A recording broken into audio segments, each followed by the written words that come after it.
स्वागत छ तपाईँलाई मेरो बिहानीको नयाँ भ्लगमा।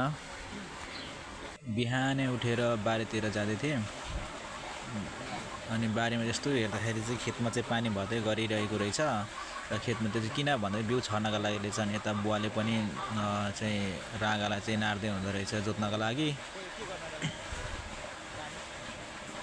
र बुवाले मलाई बोलाउनु भयो। मलाई देख्नु भएछ बुवाले अनि मलाई बोलाउनु भयो र म पनि गएँ उतैतिर। अनि बुवाले भन्नुभयो जुवा यता ले भनेर। अनि जुवा लिनको लागि चाहिँ यस्तो खोज्यो जुवा उतातिर लडिरहेको रहेछ। अनि जुवा लिएर गएँ, जुवा उठाएपछि अनि बुवाले भन्नुभयो यतातिर होइन उतातिर ले। अनि यतातिर लिएको झन् त्यो राँगा चाहिँ शान्त भएर उभिरहेको रहेछ। अब जहिले त्यो चकचक गर्थ्यो। अब चाहिँ राँगालाई नार्नुपर्ने अवस्था आइसकेको छ र राँगालाई चाहिँ बुवाले अब उसको काँधमा चाहिँ राख्दै हुनुहुन्छ। तर त्यो राँगा चाहिँ आज मजाले बसिरहेको रहेछ। चकचक गरेन, ठिकै लाग्यो, राम्रै लाग्यो।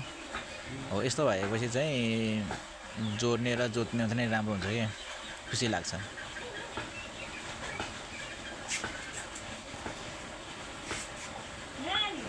झनै आज यो राँगा चाहिँ हलचल गरेको छैन, नत्र जहिले हलचल गर्दाखेरि कुद्ने के गर्ने हान्नु खोज्ने गर्थ्यो। आज शान्त भएको छ, खुसी लाग्यो।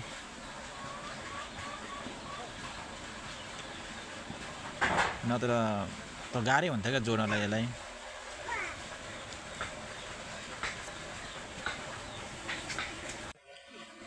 आमा पनि हेर्न आउनु भएको छ, परदेखि हेर्दै हुन्छ।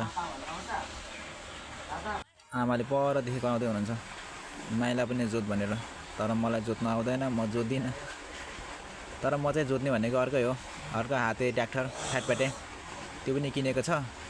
त्यसले चाहिँ मैले उता पर मकै छर्नको लागि चाहिँ जोत्नुपर्ने अवस्था आएको छ। अब यो सकेर चाहिँ यो नारी सकेर चाहिँ म उता जानुपर्ने हुन्छ।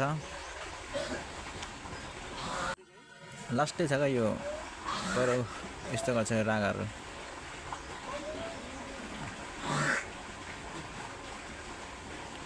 अब बुवाले तयार गर्दै हुनुहुन्छ अनि राँगालाई चाहिँ अब जोत्नुपर्ने हुन्छ। होइन भने घाँसै खाँदैन क्या यो राँगाहरू, कस्तो मात्तेको छ कि राम्रो राम्रो मात्रै खोज्छ।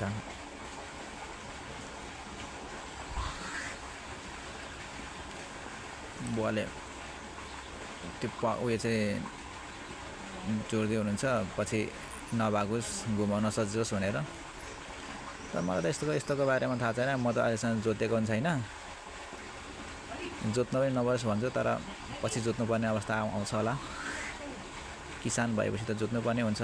यता फेरि मकै छ, मकै पनि पाकिसक्यो, पानी पर्ला जस्तो छ मौसम। पानी पर्यो भने चाहिँ तनाव हुन्छ है। भर्खर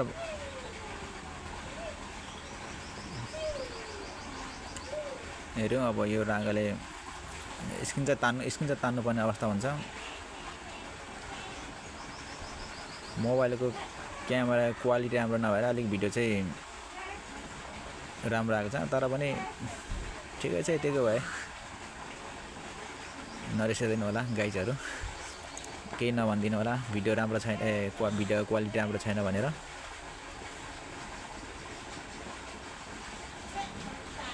हल्का म पनि हल्का भ्लग बनाउन चाहिँ सिक्दैछु।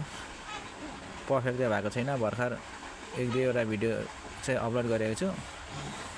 तर पनि केही छैन, ट्राई गर्नुपर्छ, जिन्दगीमा के छ र। अब ल यो राँगा चाहिँ हल्का तानिदिनु पर्ने अवस्था हुन्छ, एक राउन्ड जति चाहिँ घुमाइदिनु पर्ने अवस्था हुन्छ। किनभने न त यो राँगाहरू हिँड्नु मान्दैन कि। यसरी 1-2 राउन्ड घुमाइदियो भने चाहिँ ठिकै हुन्छ।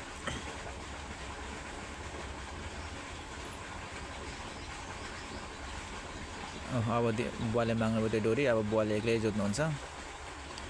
अब मेरो काम भनेको चाहिँ उता त्यो बिउ गराएको पानी चाहिँ अब भरेको छ कि छैन भनेर हेर्ने हो। भर्यो भने त्यसलाई बन्द गरेर उता धानतिर हाल्नुपर्ने अवस्था हुन्छ। ल हेर्दा त यो पनि भरिसकेछ, भर्यो नै भनौँ न। अब थोरै भए पनि भर्यो। अब यो चाहिँ अब फर लिनु फरुवा लिन जाने हो जाँदैछु र फेरि लिएर चाहिँ अब त्यहाँ चाहिँ गएर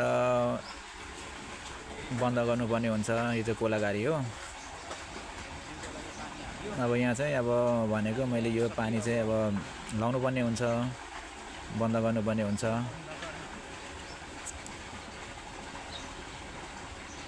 ल खन्यो गरिन्छ खन्दा भन्यो एक हातले कस्तो गाह्रो हुँदो रहेछ क्या। अर्को हात नहुने हुन्छ कसरी काम गर्छ होला है। हामीले एउटा हातले भिडियो बनाउँदा एउटा हातले खन्दा त कति गाह्रो हुन्छ। यो चाहिँ धान हो। कुनै ठाउँमा धान निक्लेको छ, कुनै ठाउँमा निक्लेको छैन। यसपालि फल पो कस्तो हुने हो थाहा छैन, गाह्रो छ। पाँच गरामा चाहिँ यसो धान रोपेको छ, कस्तो फल्ने हो। कुनै कुनै ठाउँमा चाहिँ धान निक्लेको छ, कुनै कुनै ठाउँमा चाहिँ निक्लिँदैछ, निक्लेको छैन। यो चाहिँ अब मोटरको पानी हो। पानी चाहिँ खेतमा हाल्दै अवस्था यस्तै हो। अब गाउँघरतिर किसान भएपछि त अब यस्तै गर्नु पर्यो। यहाँ चाहिँ अब आमाले बिउ छर्नका लागि चाहिँ यो निफान्दै हुनुहुन्छ बिउहरू। अब पिटना छ कि छैन भनेर, बुझ छ कि छैन भनेर। अनि अब चाहिँ भाँडाको चाहिँ अब निफानिसकेको हो। यो चाहिँ अब भिजाउनका लागि तयार कति दिनसम्म भिजाएर चाहिँ अनि छर्न तयार हुन्छ। अनि